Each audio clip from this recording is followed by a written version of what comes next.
Dave, Akinyi, to see you. So you can introduce yourselves on chat as we wait for the presenter to log in at 10.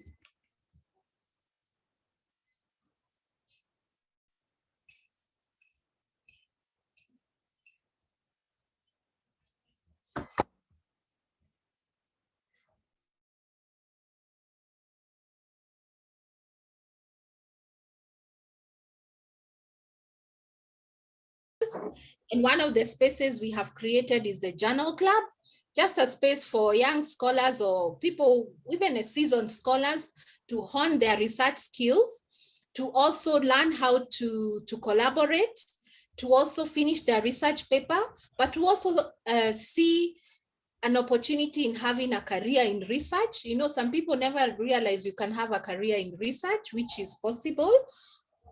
And also the other goal that we have in the club is to, through the spirit of Ubuntu, to bring people together to not compete, but to collaborate in writing papers, collaborate in projects.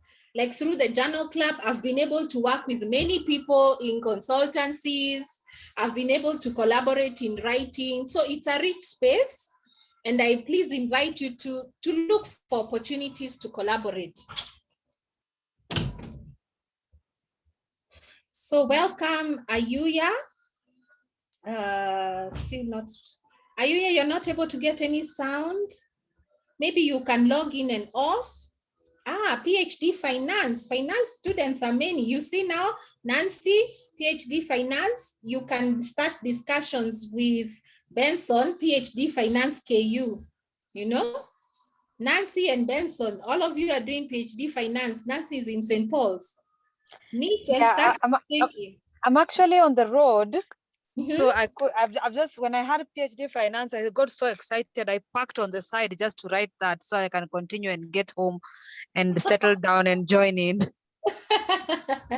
Yes, so that's why we are here, to connect with someone and start collaborating. You can do big projects. Yes, sure. PhD students of marriage and family therapy. Keep it up, Marion. Yes, Park University. Yes, so Sydney has come in. So nice to see you also. Keep saying what you're doing. For me, I've already now started a master's degree. Okay, welcome, Sydney. Nice to see you. I'm so sorry. Hi. Don't mind it. Don't mind it. Don't feel rushed. We are here. We are really chilled out people.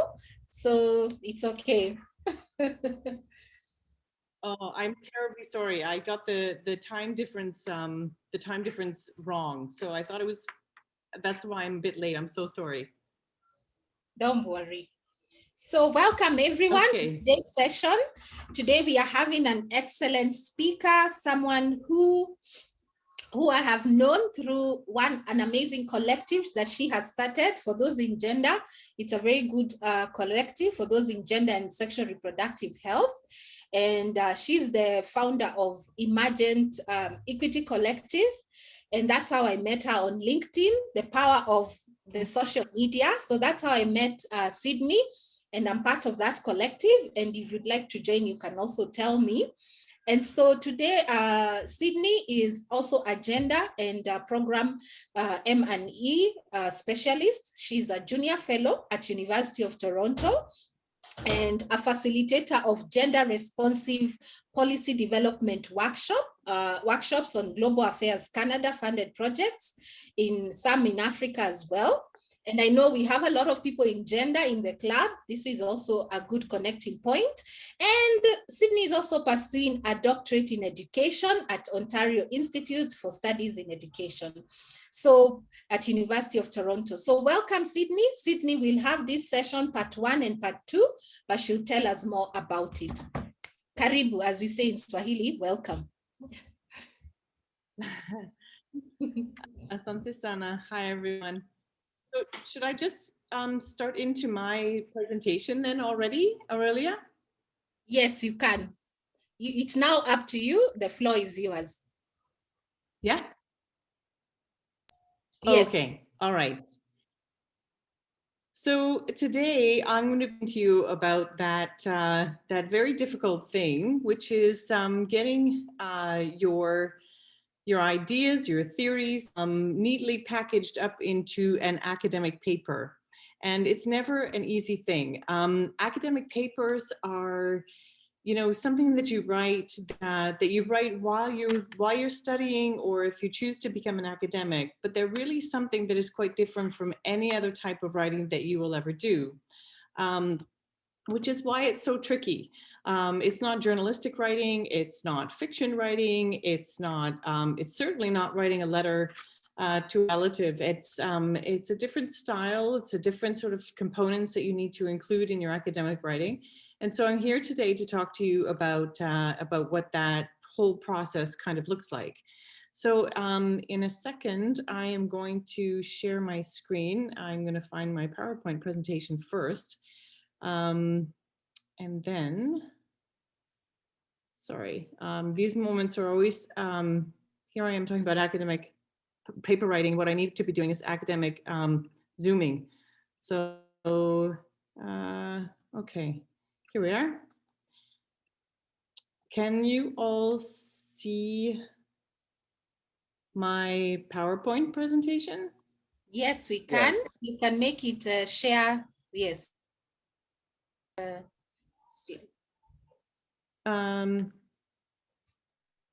Yeah, but is it the PowerPoint that you're looking at right now? Yes, we can see it. Yes. Brilliant. Okay. All right. Now I'm just going to go to slideshow. So here's where we're going to begin thinking through this. The academic paper is the title that I gave it because, you know, I think it actually requires a process. It's not just something that you're just going to sit down and write. It requires this process of thinking, planning, and how are you going to outline everything in your paper. So to begin, really what it is, it's a pathway. It's how to get from those ideas, those theoretical ideas that you're having, to that, as I said, sort of that neatly packaged, well argumented, well researched, well formulated paper that will help you put your studies into practice and advance your academic, in some cases career, in some cases advance your academic studies. So the beginning really begins always at that crucial moment where you have to say, okay, what is this about? What is this problem statement? What is this issue, this concern, this change that I'm going to try to address in my academic writing or in my academic theoretical framework? And why is this important? It's important because you're going to be stepping into a new place within this sort of framework that already exists to say, I have a new idea, I have something new to say, I have a challenge to what's been said before.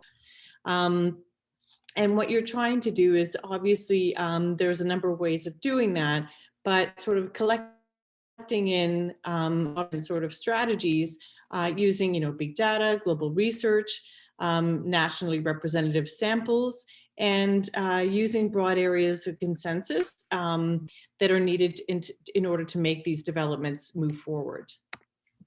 So if you think about the academic paper in and of itself, you have to think of, I guess the best thing I could think of here was this hourglass image, where what you're doing on the top end is really sort of framing your theoretical concept, your theoretical idea, laying out the groundwork for it, what's been done before, sort of positioning it. It's really fat at the top. It's really fat at the top. It's sort of, you have a lot of explaining to do at the top.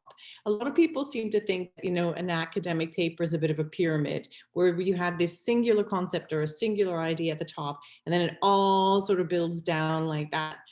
Sort of almost like a volcano erupting, but it's at this sort of conical thing, and then it always gets bigger at the bottom. But in the way I think about academic papers is not like that. There's sort of big bit at the top where you're sort of contextualizing and framing where your idea is coming from. And then you narrow in the focus, you gradually narrow in the focus, and to say, so this is precisely what I'm doing. This is precisely the methodology I'm using. And then once you've sort of done your work, then coming back out and broadening it back out into these generalizations, where you're sort of looking at, in concluding in, this is what I did, this is how it worked. Once again, this is how it steps out into this existing sort of body of work that's already been done.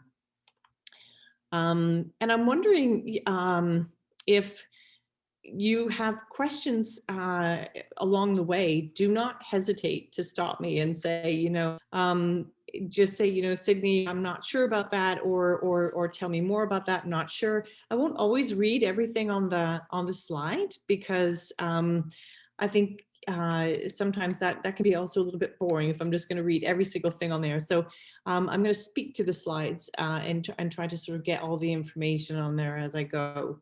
But if you have any questions, let me know. Okay, so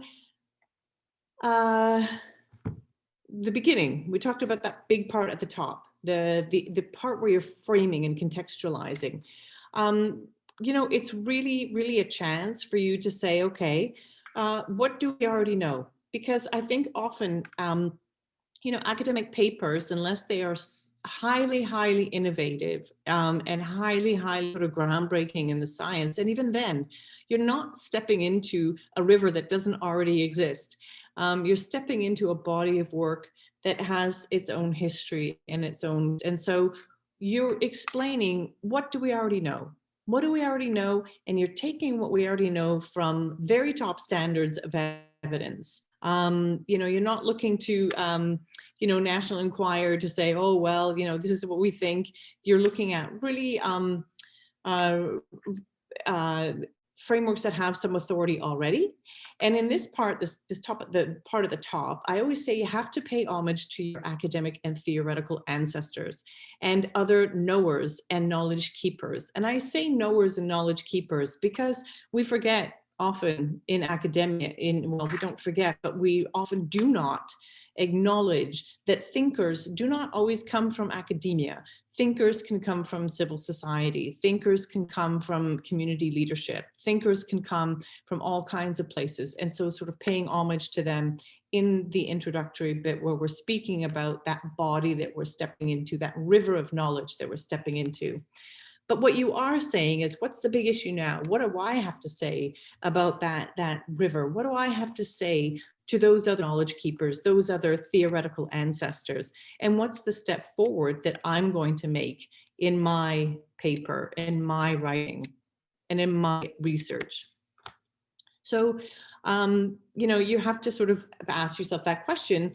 I've looked at previous research and now we're on with it. What's the next step? I have to explain that. Here's where we came from. What's the next step?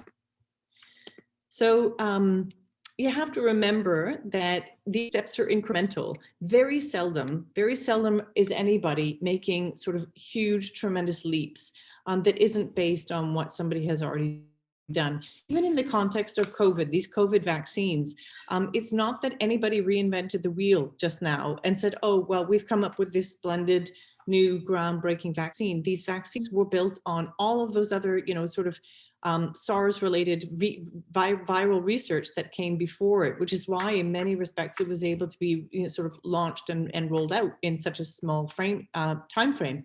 So you're always building on the thing that came before. And so, even though in your literary review that you sort of are going to incorporate into the beginning, you need to bring this into the contemporaneous. In other words, to say, what's happening now? Now that I told you where it came from, now that I've acknowledged the ancestors, where are we going with this theory now? And so you're doing both. You're linking the contemporaneous with what's happened before. The new idea now, how does it relate to the past? Because these things are always interrelated, and you have to, you can't just stand there and say, well, I've come along and invented the wheel, when in fact, as I said, it's almost never the case. And so you're really trying to hold two things at the same time, the past and the future and the now of your research. So I would really tell you, academic writing, my gosh, it can seem so dry and so theoretical. And many people would say, oh, it's so boring. But really what you're here to do is tell a story. tell the story about what you're interested in. Tell the story about your theory, and do an exciting way. And it can be done, even though it's an academic paper, even though it's a theoretical paper and a research paper, language that anyone can understand.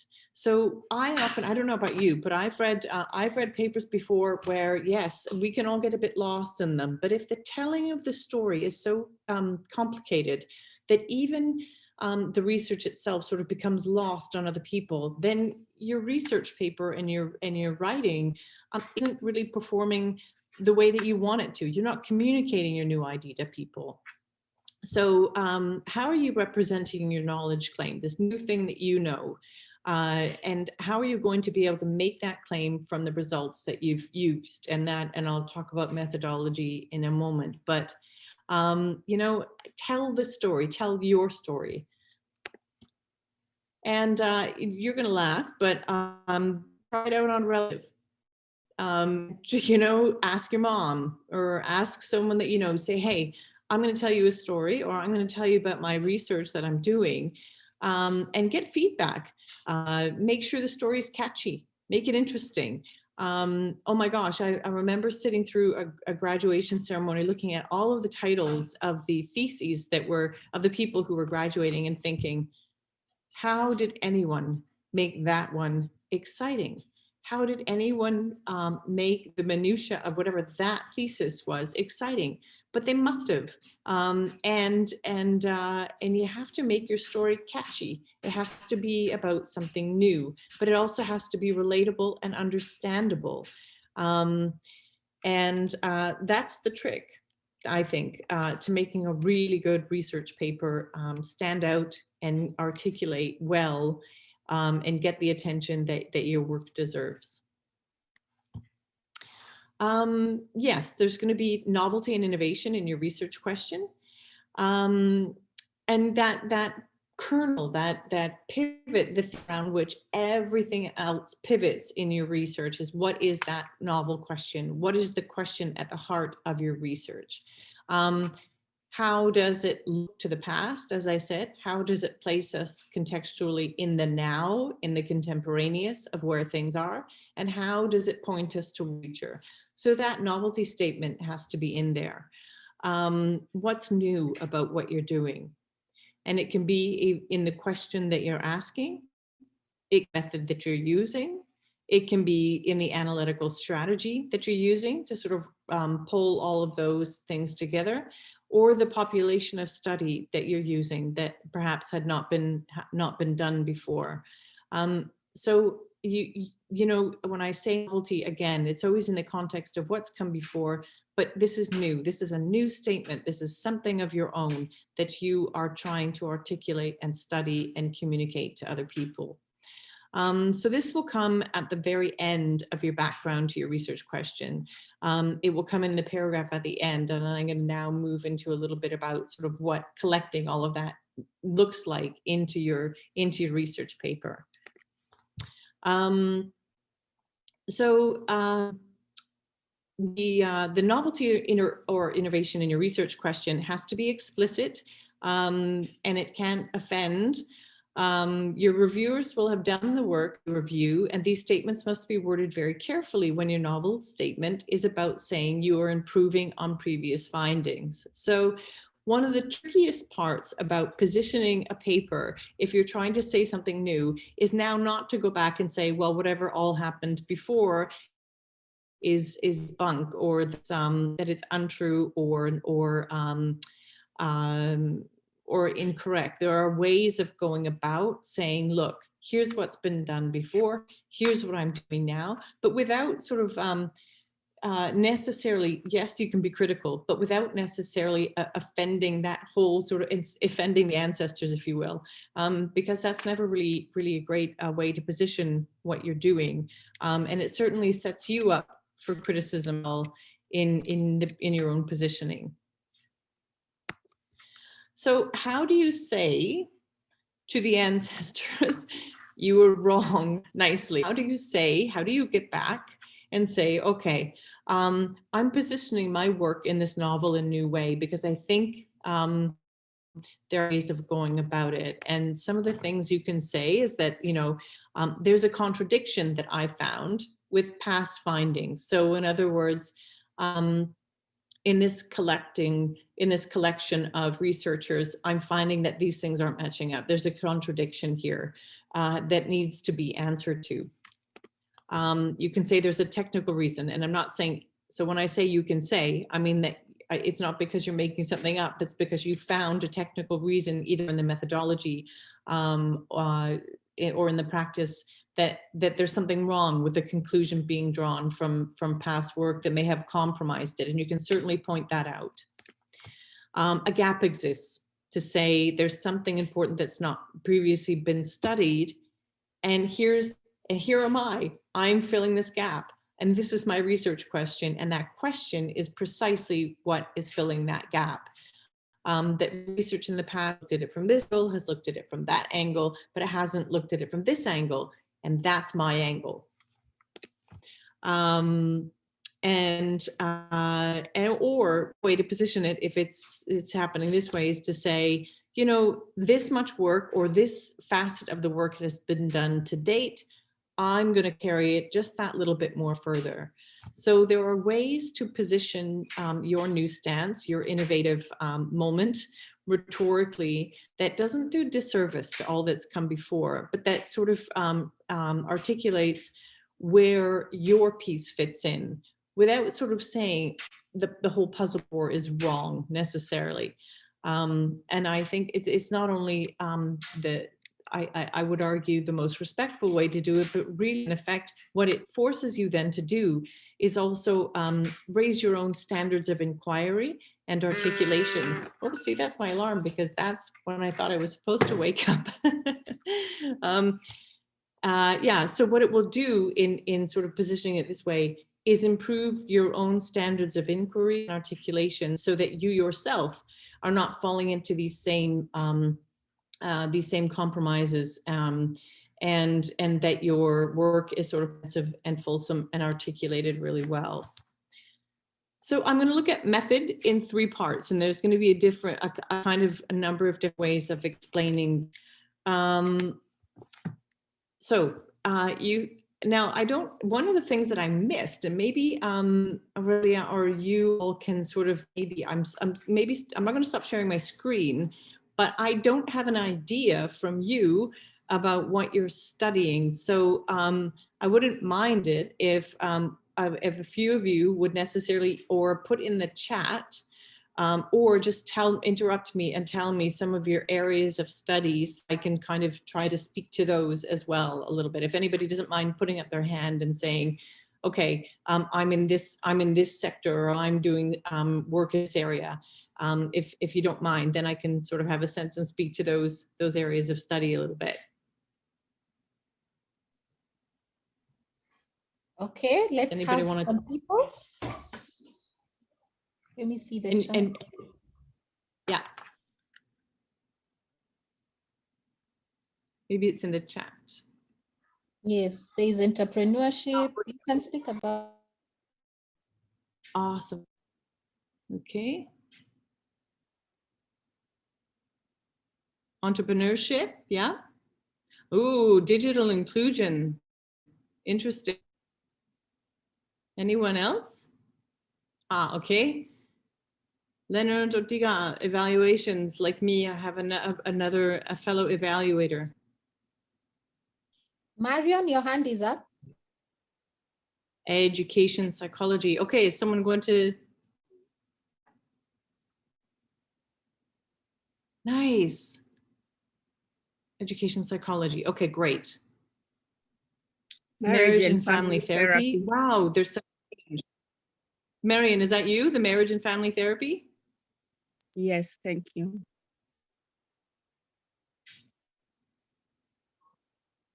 Okay, thank you for sharing that.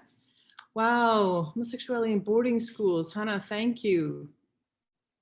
Education management, public health, okay. Biostats, Jane. I'm going to talk to you after, Jane. You can help me out on one of my next papers. Trauma in youth, okay. Wow, such a wide range, eh? This is wonderful. It's really so great to see all these different backgrounds and topics that you're all working in. Okay. Fantastic. Okay, I'm going to keep going. So I'm just going to quickly review education, technology, digital inclusion. Oh my gosh. Okay. Wow. Gender responsive benefit sharing. Nice and great. Okay. Wow. So many different areas of study. This is so great for me. This is so nice because often, you know, when you're working in the context of education and you're only talking to educators, I hear a lot about some kinds of sort of analytical frameworks, but not others. So this is really nice to come into your worlds and be introduced to some of the things that you're working on. So thank you so much for sharing, everybody. Okay, so I think in most cases, you know, we can look at the participants who was in your study. So you've got traumatized youth, you've got homosexual youth in boarding schools, you've got, oh my gosh, and now I'm trying to, I should go back and do the chat again, but sort of working backwards from the areas of study. Wow, what did I do? Working back from the areas of study to participants that you're actually using. So identifying who is in your study, who you're looking at, what groups of people, and then what subgroups of people. So that can often happen. So I'm looking at this population, but then again, I'm going to look at this subpopulation of people.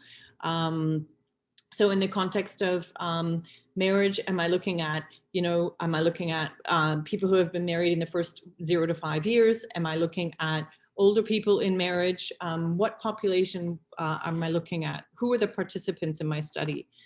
What were the materials and then what were the measures that I'm using in my study? And again, you know, in our different sectors, we all work with different measures. Obviously, we're going to be using similar methodologies and we're looking to use in some ways all the same sort of standards of practice, but we may be using different measures. And what I mean by measures, you know, we can look at different sets of questionnaires we're using with our participants that have been developed over time in different sectors, different sort of analytical tools that come by way of survey or questionnaires, once again, or testing methods. And then we look to the procedure. So you have who is in it, how are we measuring, by which way are we studying that population, and the procedure, how did I do it? And if you work backwards, you know, you can go right in these ways, but you can also go a little bit wrong. So at each point, what you're really intending to do is also match up the procedure with the materials that you're using and your line of questioning and what analytical tools you're using so that they're most appropriate to the participants in your study. So you can see how all of these things build on one another. And yes, somebody asked if these slides were going to be available, and Aurelia, I'm assuming that I can send them to you after, and then you can send them to your participants so that they can review. Because this is a lot of information to take in all at once. Okay, so back to methods. What will help your audience see why you're writing your argument and your thesis is cutting edge? And so you not only have to talk about the way that you design study, but you also have to signal to the audience that in that design, you know why you've chosen that design. And what you're going to be looking back to when you choose your design for your study is previous methodologies. You're going to look at what's been done in the past, how has it been applied, and then you're going to obviously talk about what you know about those applications. I'm really speaking quite high level here because you all, and I think that's right, because you do all come from very different sectors. So what's really important to know is that you can show how much you know about what already exists, what designs already exist, and the new ways that you're taking them forward. Your method is your promissory note. What I did and how I did it is one of the best ways to articulate that my study was sound, that it achieved a certain standard of evidence, and that what I'm doing delivers good and right and information that has authority and that is provable, and that what's a word that I'm trying to say here, and that it has oh my goodness, I'm thinking in Spanish, which is an awful thing. It must be that time of day where my Spanish is better than my English. But anyway, that has viability. So your method is your way, and the way that you explain it is your promissory note, is your way that you are saying to people, I know what I'm doing, I know how to do it. And this is, so my outcomes are going to be reflective of that standard of evidence and that standard of design that I'm using. So I'm going to move into this sort of the method part of your research paper is all about standards of evidence. Okay, again, there are a lot of different things that you evidence from the different sectors that you're working in. And those are going to be that you've addressed issues of comparison. For those of you working in psychology, it's going to be the counterfactuals, the sample size, that it's an appropriate sample size for what it is that you're doing, and the application of the framework that you're using. Representativeness, so that the population that you're studying or that you're using is representative and is going to give you the both best outcomes, because you've been very careful to select that will give you the most information when you apply your methodology, that will and the word says it itself, that will best represent your theoretical framework. Attrition is always a problem. Attrition meaning that people will drop out of your study as you go along. And I think in social studies, this is a big problem. Or it may not be attrition. It may be that you are doing a study over a period of weeks, and it's not that people drop out, but they can't attend every session. And that could be because of a transportation issue. That could be because somebody at home needs some care. That could be because of, who knows, that for a number of reasons. That could be because you're experiencing a power outage and not everybody can get online at the same time or access a service at the same time. So attrition can mean a number of things. It can mean dropping out, but it can also mean lack of data, because you can't collect it for various reasons, that people haven't been able to attend, or they haven't been able to attend or participate in the same sort of consecutive and consistent manner that you need them to.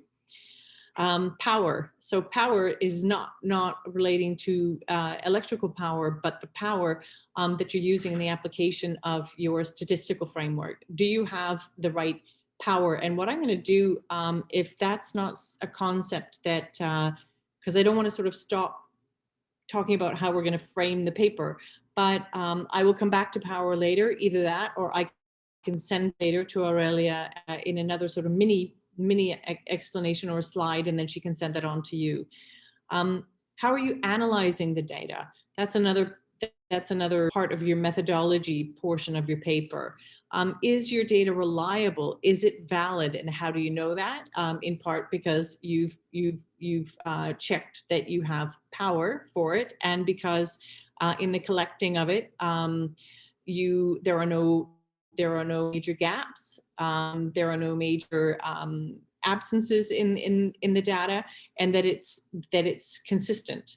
So that, for example, if I'm collecting age, date, gender, not necessarily date, but age, gender, and some other portion of information, that I don't have any one of those informational pieces missing for that participant. So if I'm saying I'm collecting gender, age, and educational background, socioeconomic information, that not any one of those pieces is missing, because if enough of those pieces are missing, then it sort of eats away at the validity of your data. And in the end, that's really problematic, because then the sort of data set that you have isn't reliable.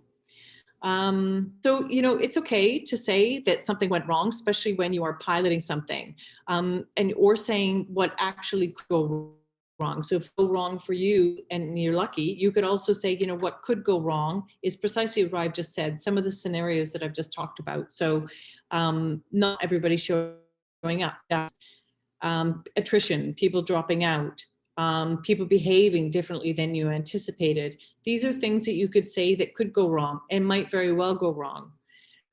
So how do you sort of manage how do you sort of manage your pilot to sort of manage all the things that could go wrong? You want to indicate in the methods that you know how to design an experiment. And experimental design, my gosh, is a whole other sort of, I guess, presentation. But that's a really significant piece of it. Designing an experiment in itself takes a lot of planning, takes a lot of and know-how. Observational research is also something that takes training and know-how, and it also takes sort of consistency and coherence. And even if you're not doing all the training yourself and you're involving other people, you want to make sure that you're all doing and collecting data or sort of performing the experiment the exact same way, so you have consistency. So there's a lot of ways that these things can go wrong, but you're also welcome to talk about those things in your paper.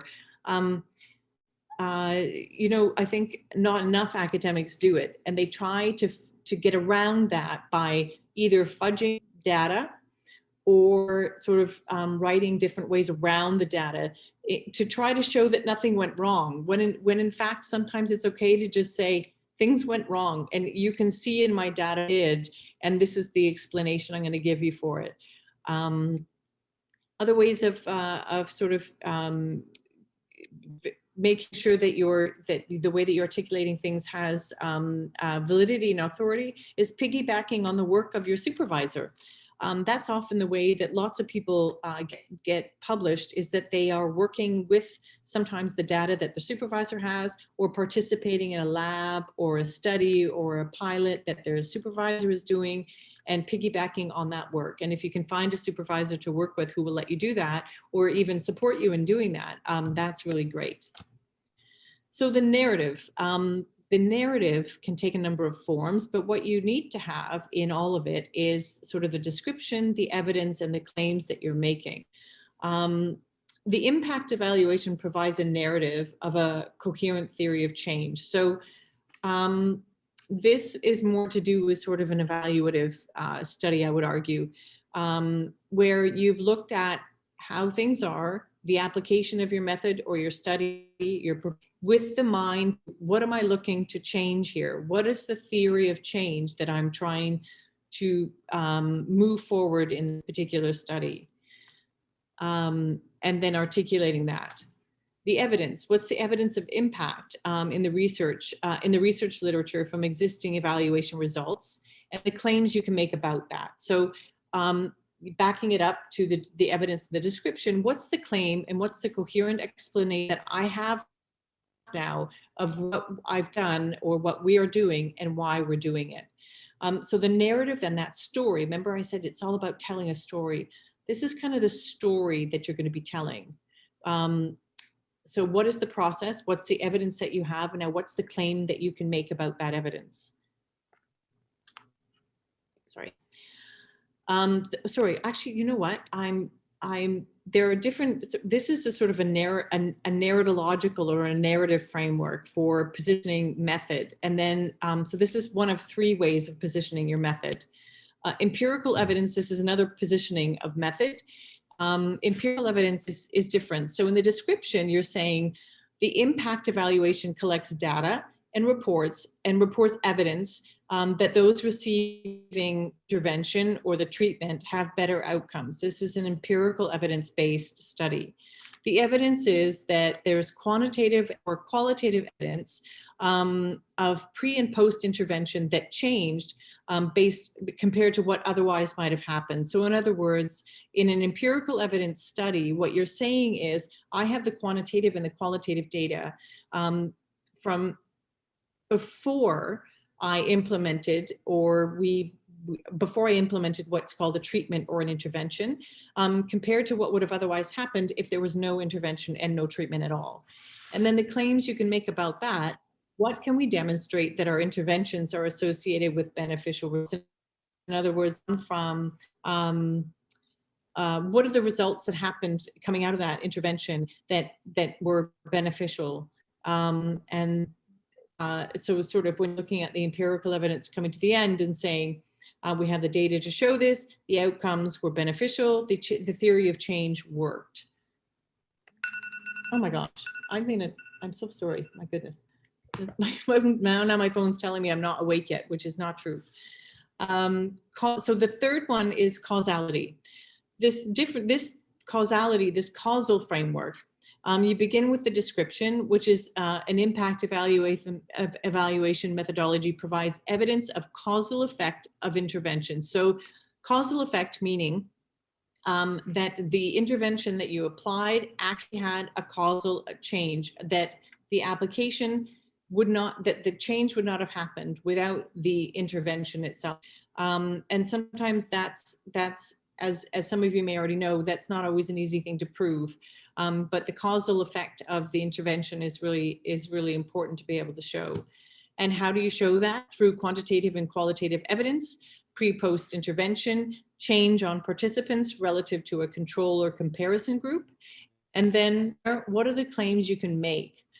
We believe our intervention causes improvements and can demonstrate using a control or comparison group that our intervention made a significant change in either behavior, health outcomes. I'm not sure about the digital application, but maybe people's use of a particular type of technology.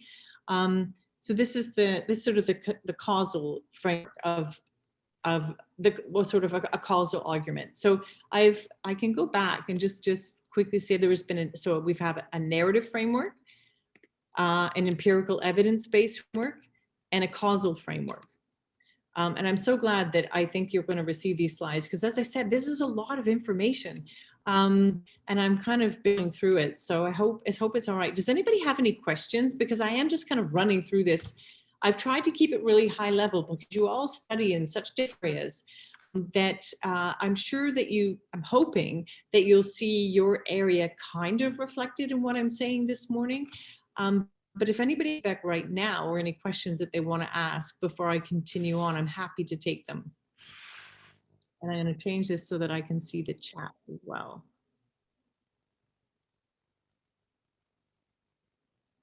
How's everybody doing?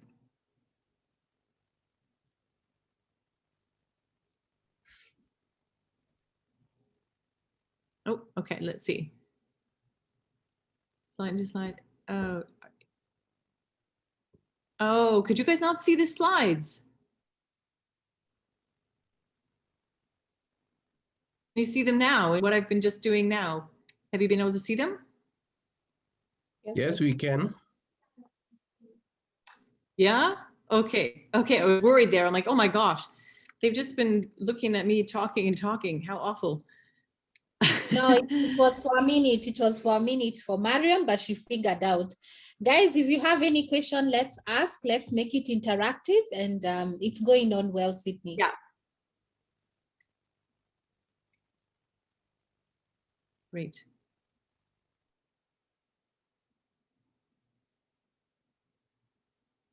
Okay.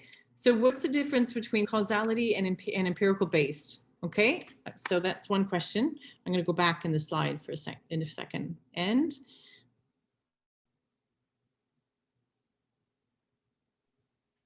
okay, so that was from Patricia. There's a hand up from Idzai. Okay, so I'm going to go. Yeah, okay? Can I take that question? So I'm going to go, I'm looking at these questions in the chat.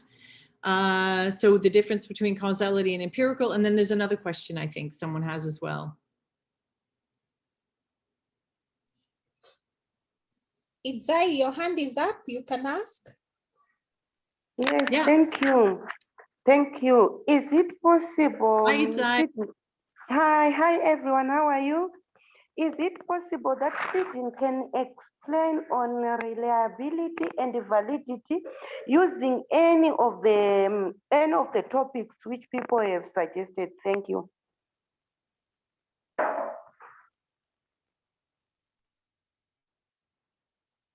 Okay.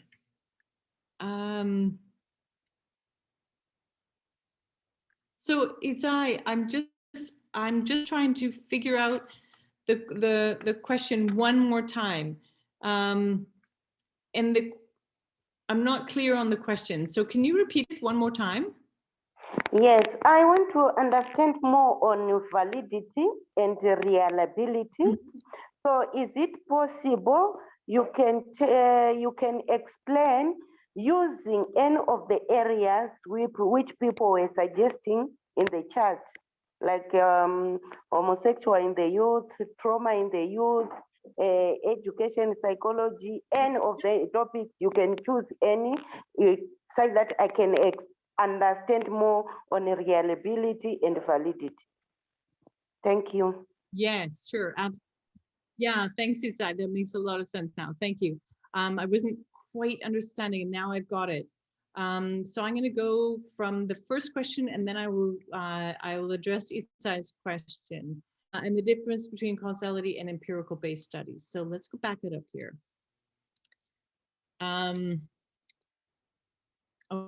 Okay, so I know they look very similar. So for the empirical based evidence, you're looking at pre-post and also in causality, you're looking at pre and post intervention as well. But not knowing that empirical evidence doesn't necessarily mean that there's a causal effect. And when you're working with causal effect, it depends on your study. You could just be looking at it, you could just be doing an observation-based study, not necessarily an intervention-based study. And so when you're looking at a causal effect, you're knowing that your intervention is having a direct cause on a change in behavior or change in outcomes.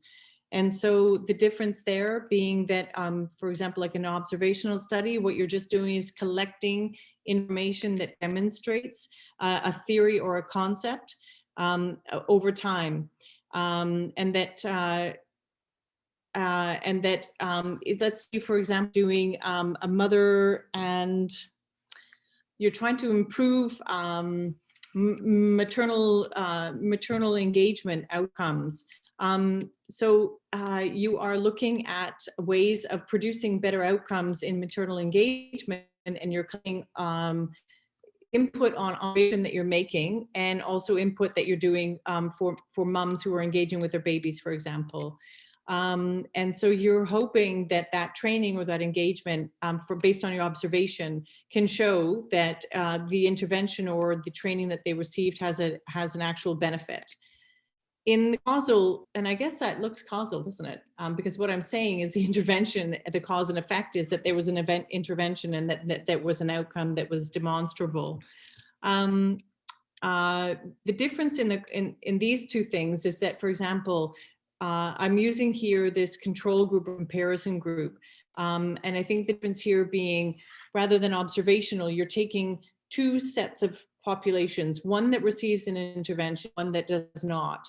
And you're looking at the patterns, knowing that if you are intervening from one group and providing treatment or training or medical care for one group but not the other, and sort of tracking those outcomes quantitatively or qualitatively, I can show the distinction between the outcomes of these two populations, one that received the intervention and one that did not.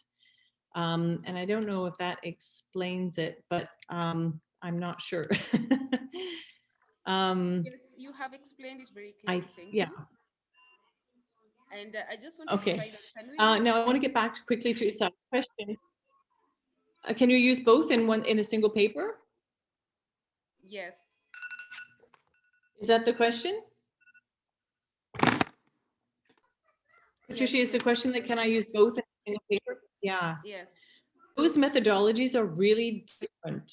Those are really different because what you're saying in the one hand, and it's how you design your study, right? Because what you're saying in the one hand with the one group is it's a single population receiving some training or intervention of a kind or input, and then sort of observationally looking at what happens. In this other one, the design is that you have two different groups, one that receives none of that intervention at all, none of that training, none of that input, and you trying to sort of articulate not only the outcomes for the group that did receive it, but what the differences are, and trying to show that your intervention had a causal effect, a causal impact on the one group and not the other. And so that's I guess the design is actually really quite different.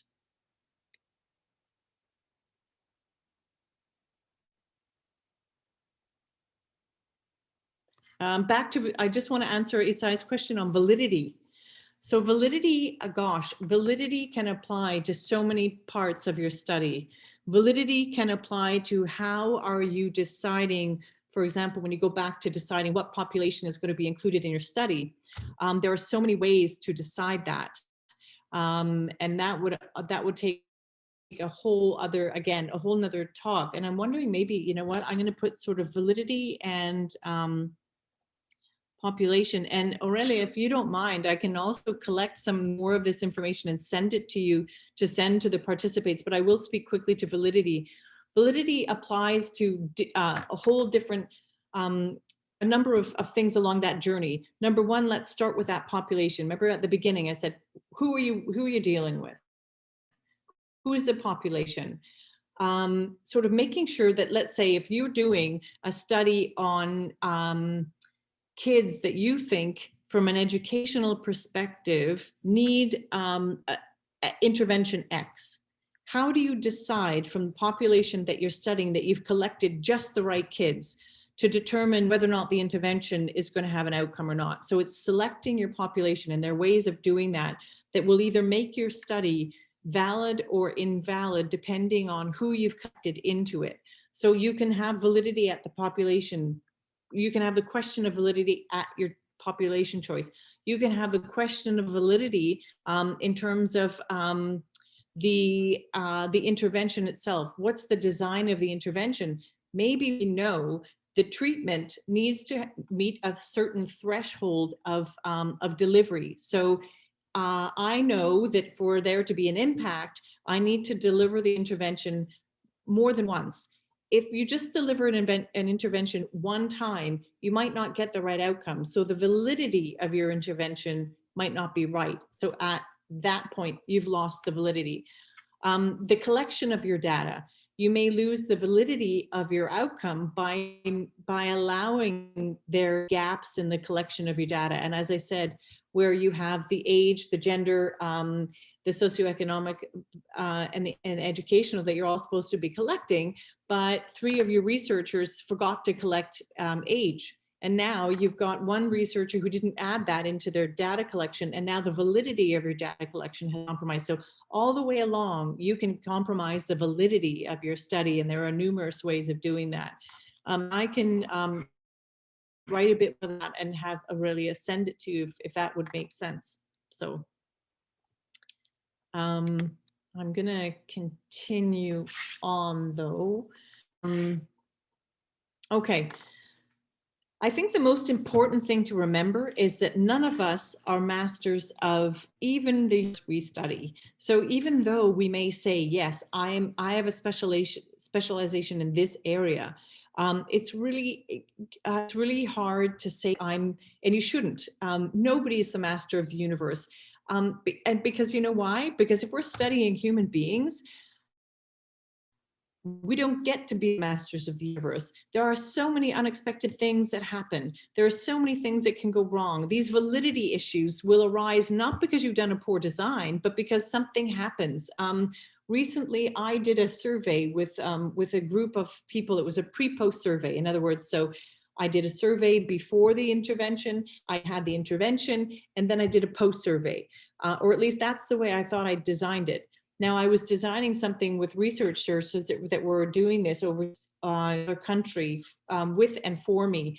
And what I realized was that the intervention that we thought was comprehensive, not everybody in the end received the same intervention, and I didn't know of that. And so when it came to the data collection, there had been no change at all. There was no pre-post change in the data, looking at the data, and I couldn't figure out what was going on. And of course, when I went back and asked, it was because not everybody was delivering the same pieces of the intervention. And that's why we didn't get the outcome. Things happen. We cannot be the masters of the universe. So how do you tell your readers about the data and analysis and what you found in a way that makes it that explains what you've done in an authoritative way, but also allows you to explain things that what went wrong, or that you didn't anticipate. Anticipation doesn't always look like the outcome. So one thing you can just do is talk about the data and talk about the analysis, how you tested it and what you found. It doesn't mean that the outcome is what you had planned, and this often happens, but as long as you can talk about what you did, how you did it, and what the outcome was, and what your findings were, you know, actually that's a pretty good start. Or you can or you can pretend that what you found was absolutely what you anticipated you would find, even though it wasn't. That's one way of getting around it, by saying, you know, absolutely, we thought this was going to be the outcome, even though we didn't expect it. And that may seem underhanded, but it's not, because what I'm saying is something different happened than you anticipated. So what then you go and say is, you know what, this was an expected outcome, because research is going to have some unexpected findings. And, you know, it's okay to present in your paper what you anticipated and what you didn't anticipate, as long as your results are shown in a comprehensive way, that you include both the expected and the unanticipated, even though those things might be conflicting with one another. It's okay. You can't be the master of the universe. And it's very seldom that research papers are always as neat and tidy as they look. Sometimes it's a matter of how they're presented, and that everything is comprehensively done, and with validity, and in a really methodical way. But you also can read through it and say, huh, wow, I don't think this went as well as they thought it was going to, and that's okay. So going back to sort of the results section, that's that big piece, that big fat piece of the hourglass at the bottom. So you've come through, here's the framing, I'm speaking to the ancestors, here's where I'm taking it, this was my methodology, this is where I explained either that it was causal, or it was empirical evidence-based sort of study, and now I'm coming down to this results section to explain what's happened. I'm going to give you a pro tip. Write the story first. Exclude your data. Tell the story. Write the narrative. Don't include the data, because in a way, data can trip us up, because we get so busy trying to explain the numbers that we often forget the story. We forget to tell. We forget the story, and then you're just sort of writing around these bits of data, and it doesn't come out comprehensively at all. Add the statistical information associated with each finding afterwards. So start with your narrative, add the statistical information afterward. And I think a lot of people make the mistake. They have the data and they're trying to write around it. And then what happens is you get these very chunkified, chunkify is not a real word. You get something that's driven by the stats or the statistics, but that's not telling your story. So start there, start with the story, and then bring in the statistics to sort of support the story that you're telling. That's my big pro tip for today, actually. So I wanted to ask you, if you look at this, and there's other ways, importantly, of also describing the statistics that you're using. And so I'm looking at this sentence and I say, okay, the correlation between prejudice and self-esteem was R60 equals minus, and you know what? It actually doesn't matter if we understand what this calculation means. The correlation between prejudice and self-esteem was. I'm going to stop there. And now I'm reading your paper and I come to this sentence. And I stop. The correlation between prejudice and self-esteem was. Now, remember what I've just said, tell the story. What is wrong with doing this? What's wrong with this sentence?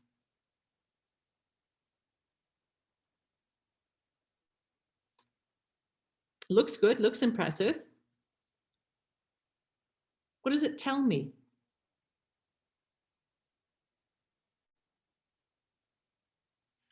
Does anybody have, do I have to go, can I see the chat? Let me see.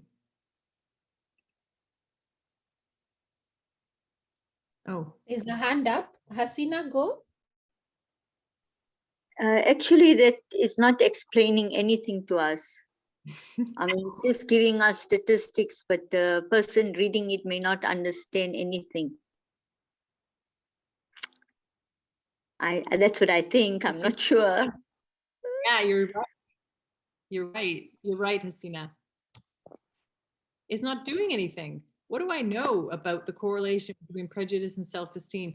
It's also treating those statistics, they're treating them as, they're making that into a noun. The correlation between prejudice and self-esteem was, and a noun being a thing. Now I've just inserted data there. That doesn't tell me anything. You're so right. What's a different way of doing that? What would be a better way of doing that? When you're writing this outcome, so you have the data, there it is. The correlation between, you don't even have to know what the study was. So the correlation between prejudice and self-esteem was, and then you've got this data point. What's a different way of telling that story that would make it easier to understand? Make something up. Make something up. Just be wild. Just make something up. Finish that sentence, in other words, in a different way. Anybody?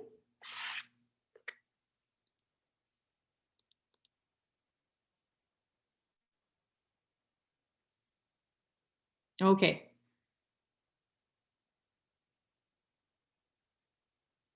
Oh, Grace, I'm not sure.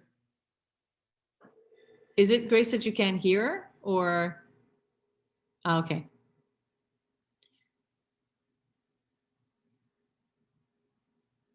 Okay, so anybody with a hand up, because I can't see, but I'm going to go ahead and fill this in, and then maybe I'll ask for comments on it. So let me just close this out.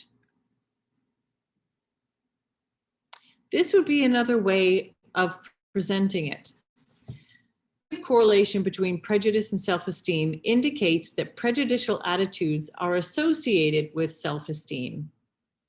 And then they provide the data points afterwards. I'm not saying that any one of us could have made up that sentence, but honestly, any one of us could have finished that sentence. The correlation between prejudice and self-esteem was an indicator that these two things are related. And here's the data. So in other words, what I'm saying is tell the story first, insert the data after, because otherwise what you're doing is you're trying to make people have to interpret the data and guess. And it may be very clear to some, but it may be very unclear to others. And so the way to make your paper reach the most people and be the most understandable to everyone is to tell the story first. Oops. Okay. Here's another thing. If you're putting statistics in the body of your results, it seems to make if putting the statistics in the body of results makes it difficult to read, consider putting the statistics in a table. So in other words, I don't do it here, but use a correlation matrix. Or in other words, here's the information, see table 1 below. And that's one way of keeping the story separate from the data in a way that keeps the story flowing and understandable and comprehensive to everyone. So again, put it in a table, or or just say, please see the table below. Just to keep everything clear. So when you're summarizing conclusions at the end of a paper, or in a talk that you're, for a talk, usually you're going to try and summarize 2 key findings in a talk that you're giving. In a paper, obviously you're going to summarize all of the key findings that you found. But if you're giving a lecture or a talk on the research that you're doing, usually just 2 key findings are enough. Do the findings in the order of the intro, starting with the big reason for doing the study. So in other words, if you're talking about your research, and this applies to the paper as well, make sure you do a conclusion in the order in which you did the intro. So going back to that hourglass figure, what you're doing in the bottom is just a reflection. It's the inverse of what you did at the top. And however you described it at the top, make sure that you're doing that at the bottom. Because then the reader can be taken through those same steps of argument that you made at the top, and it's going to all make sense then. It all comes into sort of, all comes into vision that way. And keep in mind that the findings are always related to the standards of evidence and what you can claim. Part of your story should also always point to the rigor and the validity of your evidence, and what you can claim out of that evidence that you found. Whoops, I keep doing the wrong thing here. There we go. Okay, so I'm gonna back up. I'm gonna back up to, actually I'm gonna stop sharing for a second, because I'm gonna have this be now a little bit more,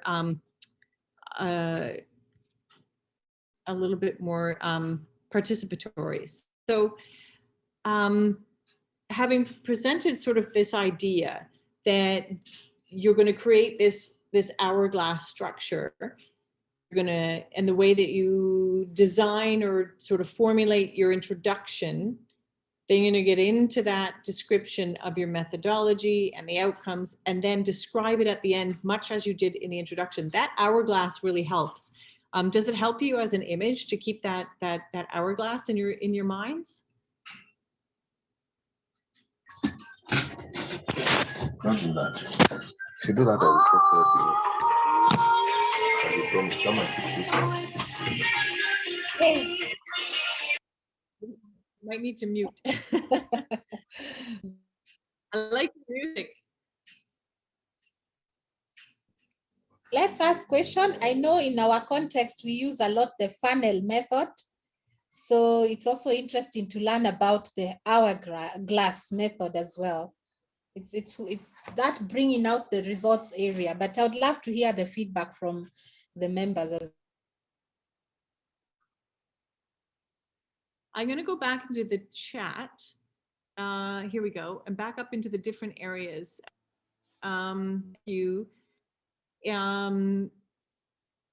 Let's see, education, Lucy, are you still there? Education and psychology, or education psychology? Is Lucy still there? So let me just ask, maybe if you can put into the chat, Lucy, some of the questions, or you know what, maybe if you could put into the chat a problem, a sort of a problem, or a sort of a question that you want to ask, that is going to be the basis of a paper, for example. What's the question that you want to ask? What is the question that you want your research to answer? And maybe just pop some of those into the chat, and then I can comment on those. As we do that, Koki, your hand is up. You can go ahead. Yeah, thanks. Thanks, Sydney. It was a very wonderful presentation. The hourglass analogy is very exciting for me, because I've always used the pyramid. But the question that I have is, when you look at the hourglass, when it comes to conclusion and what is the novelty of your study? The hourglass, I look at it, maybe I've not understood it very well, but somehow it leaves us hanging, because now it becomes very broad. How do we narrow it down to our research question? How do we narrow down our findings and our conclusions, and also our recommendations to the research question and the novelty of our study? Mm-hmm. If I understand your question right, so yeah, it sounds like what I'm suggesting is to make the base very general, and then I think what your concern is if you do that, you keep the focus on your question and your piece of novelty. Am I getting that right? Yes, yes. Yeah. So I think I think what you're really doing is when you think about that hourglass, that really slim point in the middle is really where you're going to re-articulate your question. So you do it at the top. Here's my question, but you do it again by framing it in the context of existing theory, existing background, existing study that's been done, and you're really sort of placing it in a context. In that middle piece, you're saying, here's my question, here's the methodology of design, here are my outcomes, and then based on all of that, I'm going to explain to you what happened, here's the evidence, here's how it works back to answer those questions and those gaps that I've discovered in previous work. And so again, on both ends, all you're doing is that theoretical framing. The focus really lies in the middle, where you may re-articulate that question, but then you're just sort of presenting you're presenting your methodological framework. And then in the conclusion, you're building out on what you saw, what you discovered. And the discovery pieces are actually quite thin. The data that you collect, and when I say thin, it doesn't mean that they're insubstantial. It just means that the way that you're explaining it and contextualizing it at the end needs to be a lot fatter than the actual just sort of the data points themselves. And I hope that makes sense. Sydney, for me, how I understood it is how you're explaining it, and correct me if I'm wrong, that once we have our findings in the middle, because that's where our contribution lies, then we are now linking back to that body of literature that we started off with. So where does our study findings and all that lie within that body of literature, so that now we can make the connection back again? Is that how you're meaning? Yeah, exactly. And I wish I had, I have one upstairs. I actually have an hourglass upstairs that I should have got to show you. But yeah, when you use an hourglass and you tip it, that sand comes down from top to bottom. And what you're doing as that sand filters through it, at that squeezy part in the middle, what you're squeezing all of that information through is actually your data. So what happened before, I'm squeezing it through the data, it's falling through in these fine crystals of sand. And at the bottom, you have again, as Aurelia just said, you're repositioning it against what's come before and said, here are the gaps that I addressed, here's what wasn't done before. So, but if you think about it, it's just the same as if you then flip it back again. So you start out this way, deliver the information through the granularity of your C, and then it ends up in the bottom. It ends up in the bottom again, so that you could just as easily flip it back over, and you have those two complementary ends. And I hope that made sense. Gosh, we're going to be thinking about hourglasses all day now.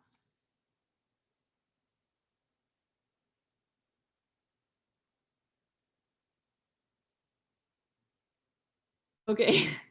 Yeah, I think speaking about the granularity by which it flows through that most narrow part is actually where you're describing your methodology and the data that you're collecting.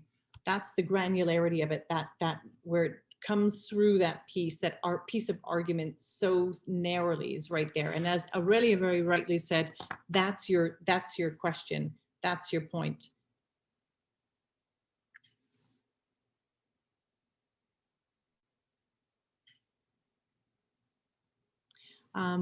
Yeah, did anybody have, maybe if, just if anybody wants to share with me their question, that would be really great. And I just maybe could comment on a couple of them. What's your research question? What do you want to answer?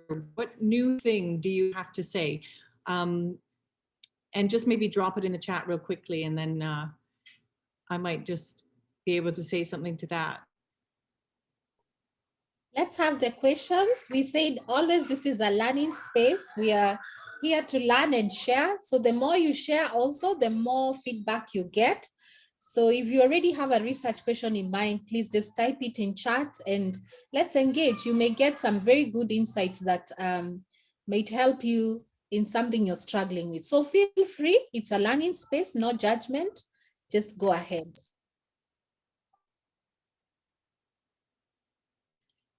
Yeah, and it doesn't necessarily have to mean the one that you're actually going to do. It could just be something of interest, just a framing of some of the work that you're into.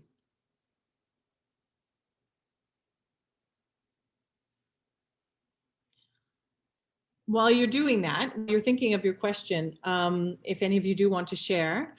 I think Aurelia and I, oh great, okay. I think Aurelia, we've decided that she would forward me some work that you're going to do, and that what I would do is maybe give you each some feedback on that work. And Aurelia, I think that's still okay. Is that still how we're going to do this? Because I'm really looking forward to that. Yes, Sydney, we thought this, members, we thought this would be, it's better to learn with feedback. So having a small activity, and Sydney graciously volunteered to check that assignment, we thought would really help to practice what some of these insights that we've gained. So I hope it will be okay with you, but for me, I think we still keep it that way.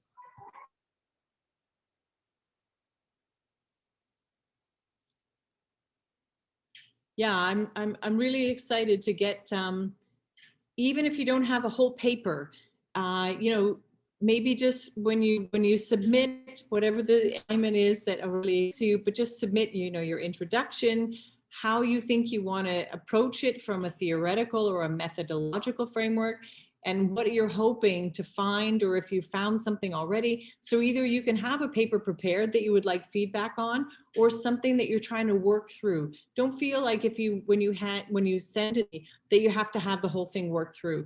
But if I can help you, I certainly would love to give you some feedback on your papers. And again, they don't have to be already perfect. You don't have to have already the study design. You don't have to have that. Just say, you know, here's my question. Here's how I want to do it. I'm expecting this outcome. What can you tell me about where I am on this process? And I'm happy to provide that.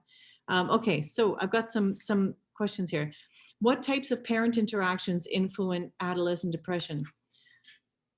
Very interesting work, Marion. That's really, really cool. What types of parent interactions influence adolescent depression? Okay, so for the rest of you, that's a very clear and very simple question.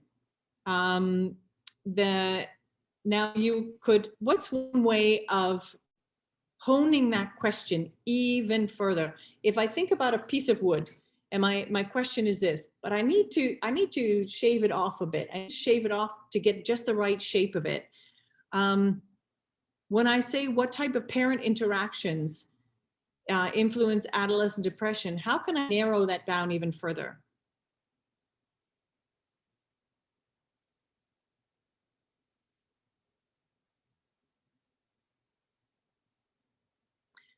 So if I were going to make that into a statement, I've got a question. What types of parent interactions influence adolescent depression? If I were to make a statement about that, I could say parents who give constructive feedback, or parents who, I don't know what the thing is because I'm not studying this. So Marion would know better. Parents who provide positive feedback in the morning can influence adolescent depression. Maybe not in the morning because a lot of adolescents sleep in. Parents who provide, parents who are willing to speak about feelings influence adolescent depression. So I don't know what Marion's actual study is, but that's a broader question, and then sort of narrowing it down. How do changes in economic patterns during COVID-19 affect university students? Economic patterns. Okay. So Lucy, your question, how do changes in economic patterns during COVID-19 pandemic affect university students' psychological well-being? Great. Now you're going to have to show some correlation between economic patterns and a change in well-being. Because just by this question, I don't know if actually it's a positive change or a negative change. And economic patterns are very broad. So again, you're going to have to narrow that down a little bit and indicate to us if it's a positive or a negative impact on psychological well-being. What attracts female? Okay, so here's another question. What attracts in what attracts in female leadership using a gender lens? So my question for Dr. Aquino would be what the word attracts mean. How do we get female leadership? How do we get more people to participate who are women? I'm not sure. What is attractive about female leadership through the gender lens? I'm not sure. So again, sort of honing that question down.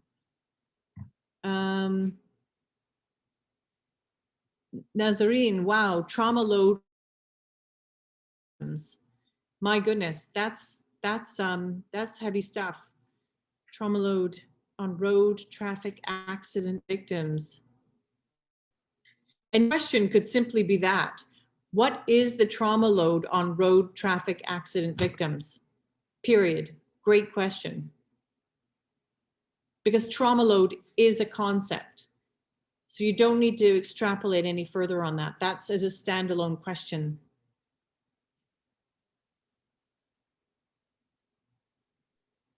May I ask you something, Yes. Sydney? Please. Okay.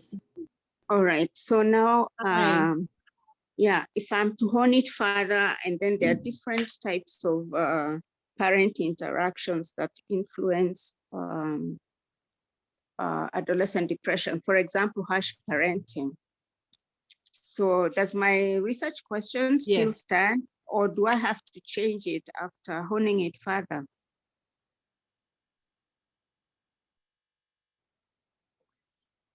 So what you're saying to me, I think, Marian, is parents who have a harsh style of parenting may contribute to adolescent depression. Is that right? Yes, but that is what has been found. But I want to interview adolescents for them to tell me what they think are those interactions that that influence depression or make them feel depressed. You know, because the research mainly has come from interviewing parents, but adolescents have not really had a voice to express, okay, this is what I think that makes me feel depressed about my interactions with my parents. Yeah. Mm-hmm. So your focus really is on their own perception and their own perception of their reception of parenting styles, right? Right, yeah, right. That's really, and when you change where the focus point is, because that initial question was, what types of parent interactions influence adolescents? So the focal point in that question is the parents. But what you're saying is you're interested in what adolescents' perceptions are, what their ideas are about their parenting on the impact of their depression or their impact of their feelings. So you can see now, in having had this very short dialogue, that now I understand that it's the reverse. You're looking at, you were really interested in how adolescents perceive the impact of parenting on themselves. Yes, you're right. That means I have to rephrase my question.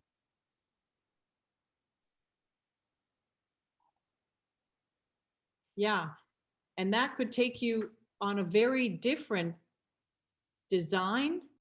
And I'm hoping that the rest of you can see that, because the research design that you would have done to answer that initial question is quite different from this one. This one now, you're looking at interviewing adolescents around their perceptions. And how do you measure perception? That's the next thing you're going to have to try to figure out. Because if you were to do it from the top-down way that you did initially, and you know that it's harsh parenting that's the problem, you take children and parents, those dyads that you think where that interaction is happening. Maybe you look at different parents who are stressed in different ways so that you can distinguish between parents who might do more harsh parenting versus other because of stress levels, and then measure the impacts of that outcome on the adolescent by looking at some kind of an emotional questionnaire that they would have to fill out. But that's a very top down. The focal point is the impact of the parenting on the adolescent. But the way that you've asked it is really focused around adolescent perceptions. How do they feel about the parenting? And that's a whole other study. And that's very cool. Thank you so much. I hope that was helpful, Marion. Very helpful, because now my whole chapter 1 has to change, I think. Yeah, Okay. I have to think from now adolescent perceptions, because that's really what I want. I hadn't noticed that I was focusing on parents. Actually. Yeah, so that was helpful.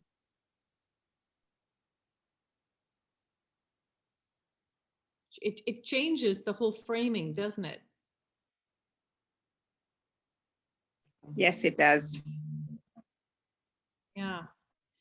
Thank you so much for that insight. I'm happy to, if you want to send me, Aurelia has my contact information. So if anybody wants to forward me the papers they're working on, really would love to give you all some feedback on whatever questions you have or whatever papers that you're working on. Yeah, I'd like to know whether somebody has their hand up, or should I go to Hasina?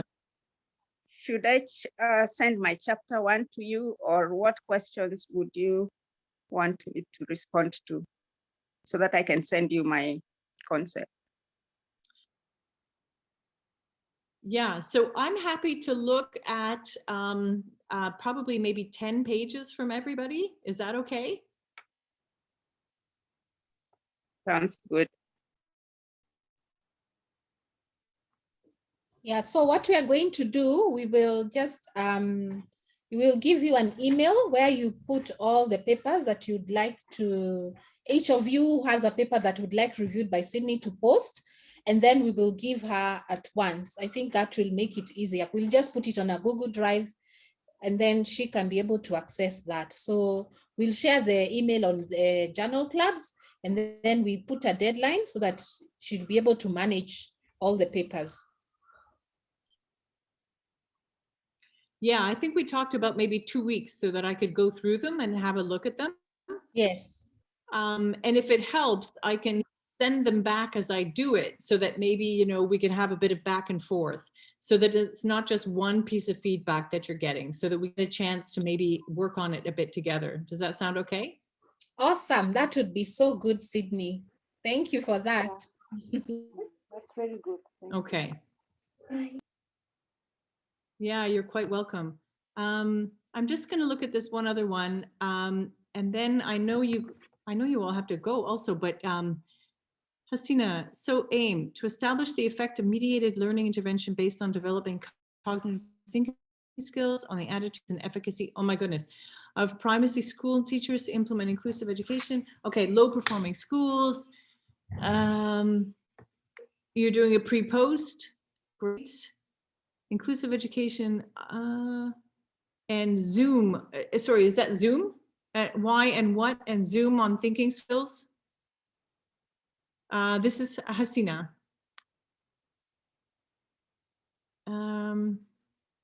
Mediated, is the mediation happening over Zoom?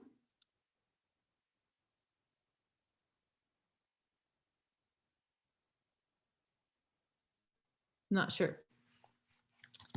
Hello. Hi, can you hear me? Hello. I can. Is this Hasina? Hi. Yeah. Thank you for reading through it. I'm looking at doing an intervention. The area where I live, the schools are performing very badly, and the students I teach also, I find that thinking skills are lacking. So I have found, I'm working on Professor Fonstein's criteria of how to develop thinking skills, but he's got a whole lot, 12 or so. So I'm going to look into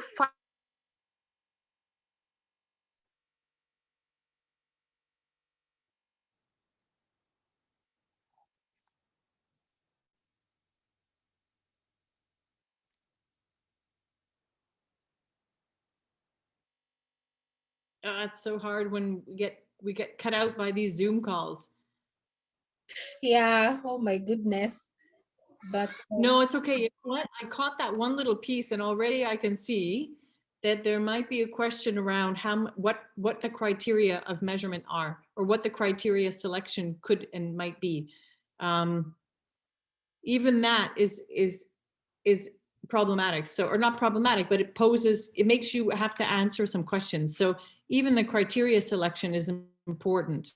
And so I think Aurelia, what we should do is, because I'm not sure I'm going to be able to answer everybody's things here. There's Lee here, monitoring and evaluation practices, community participation for carbon offsetting projects. Okay, hang on. Generating 5 questions that we'll send in the 10-page document. Monitoring and evaluation. Okay. Carbon offsetting projects. Okay, so if Lee, I can see you there. Yes, thanks.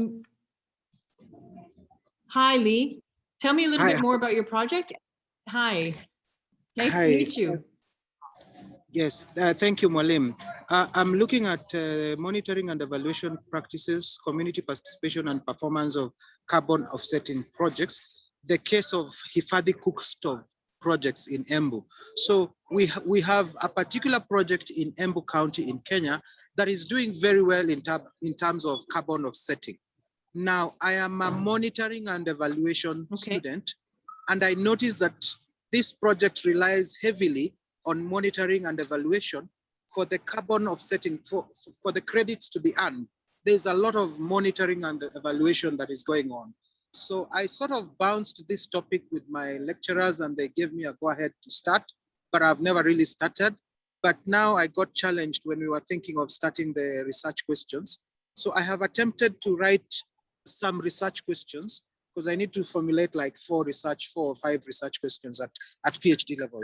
So I don't know whether I've answered you a little. So I've written down some 1 or 2 questions further down, which maybe you could see. Then we talk on the chat.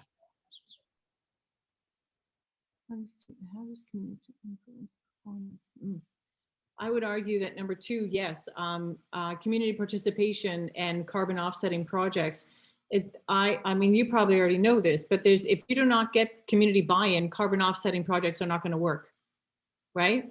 If you don't have community participation, your outcomes are going to be much less, I would imagine. You're going to have to get people, because it's an active participation. This is not a passive thing. Carbon offsetting involves active participation by human beings in decision making, whether that's by an industry, a corporation, or individuals. And without that active participation, in other words, as you're saying, participatory, there's not going to be an impact on carbon offsetting. Yes, correct. But you know what?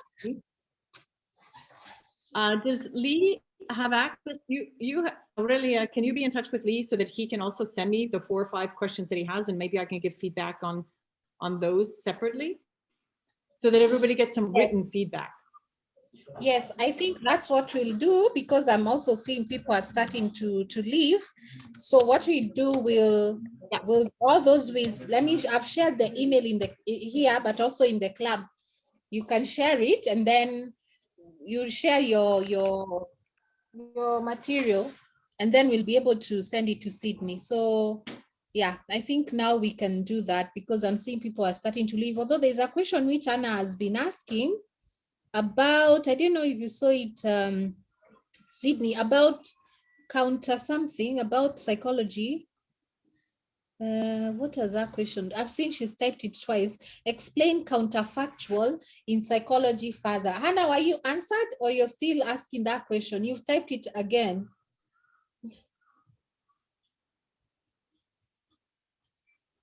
Okay, I'm not sure, but I've seen it, she posted twice. But you know what? Aurelia, can you get in touch with Hannah if I write a piece on counterfactuals for you? Hannah, you can unmute at least, maybe, so that we know. Yeah, hello. Yeah, hello. It has not been answered yet. Kindly, maybe you can kindly Sydney shed some more light on it. I'll appreciate. So the counterfactuals, if you're doing are you doing a psychological study? Yes. Yes. Okay. Yes, I'm doing the one for the homosexuality in same boarding schools, same sex boarding schools. Okay. So the counterfactuals may be, let's see.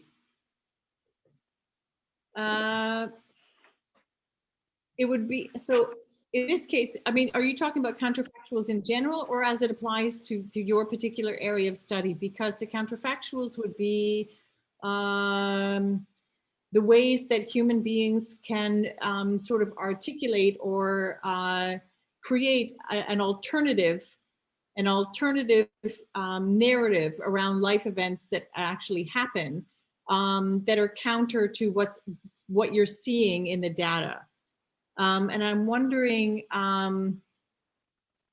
because I'm not sure what the structure of your study is either, that it might be difficult for me to answer in this particular case.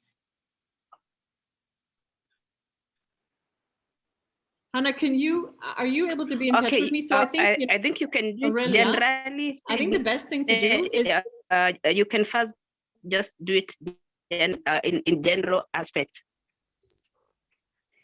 Generally. Yeah. Counterfactual. Yeah. So counterfactual are usually outcomes that are contradictory to the initial anticipated outcomes that are not based on that are not based on what you on the actual design, but what is actually goes on within the sort of concept or the context of the individual and the way that they are perceiving either themselves or the actual study. I mean, I think I need to know what it is that you're looking at and what the question is that you have, Hannah, and I will describe to you how counterfactuals might arise in your study. Can we do that? Okay, no problem. I'll send my work. Yes, and then you can just flag off that counterfactual so that Sydney can have it that this is the issue that you're dealing with. You just flag it off on your paper.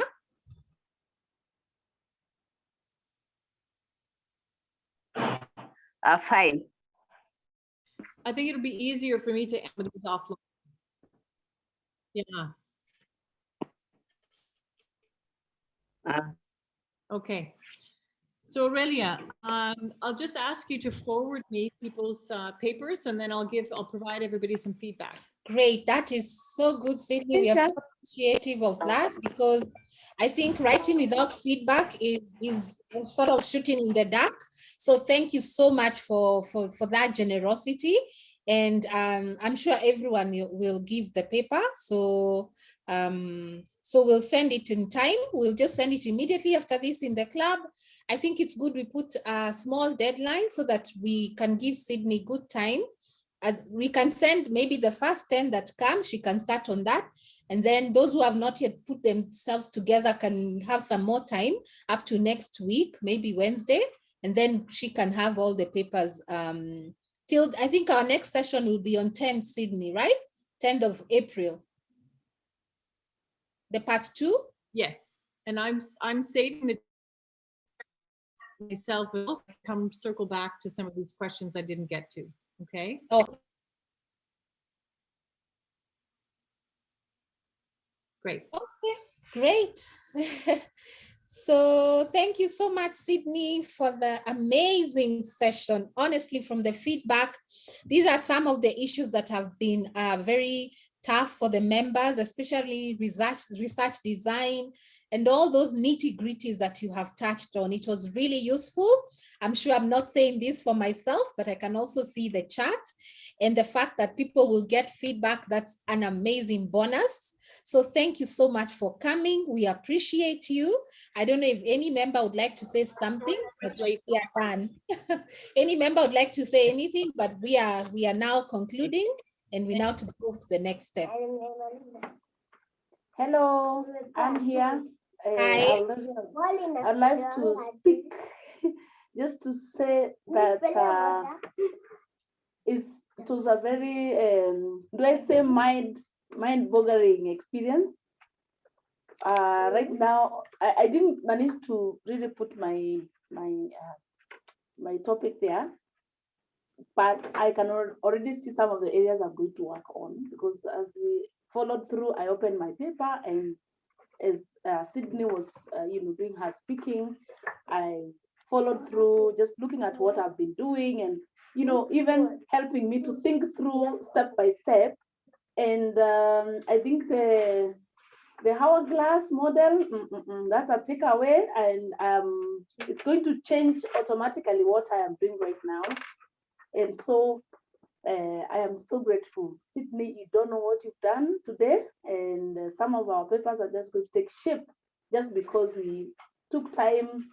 You woke up amidst the what do we say, the time zones complications, and you made it up to this sitting today, and you don't know what you've done. So I'm so grateful on behalf of other learners who are here. We know that things are going to be better for us. Thank you so much for offering time just to think through our papers, just committing your time that you can look at each of our papers. This is in, I don't know how to describe this, because sometimes we look for someone who can objectively look at your paper from an unjudgmental point of view, and give you constructive feedback. And I think this is what you're offering to us. I think at Journal Club, this is one of the resources I know Aurelia and the team have been working hard to get, and it's such a blessing. Thank you so much. God bless you, and we hope that we will not disappoint you. 1 year, 3 down the line, you think graduation just because of this. You'll be seeing a lot of paper published just because of this. So we will not let you down. Thank you, Aurelia. Thank you, Sydney. Thank you for everyone. And live long, Ada Africa. Thank you so much. Thank you, Anna. Thank you. So let's finish this. As is the practice, we will share the recording. Sydney will send me the slides after this, and then I'll share with you with the recording and the email so that you can start sending over your papers. As you have heard, it doesn't have to be perfect. So don't delay thinking you have to patch it up. No, just send something that she can be able to give you feedback on, then you can keep moving. So I wish you well. Have a lovely, right. I'm not sure, is it morning now with me or it's night? Have a lovely. No, it's 5 in the morning. Now I can start okay. Have a nice morning and take care, everyone. Let's meet again soon. Bye-bye. Awesome. Okay. Awesome. Thank you. Cheers. Bye.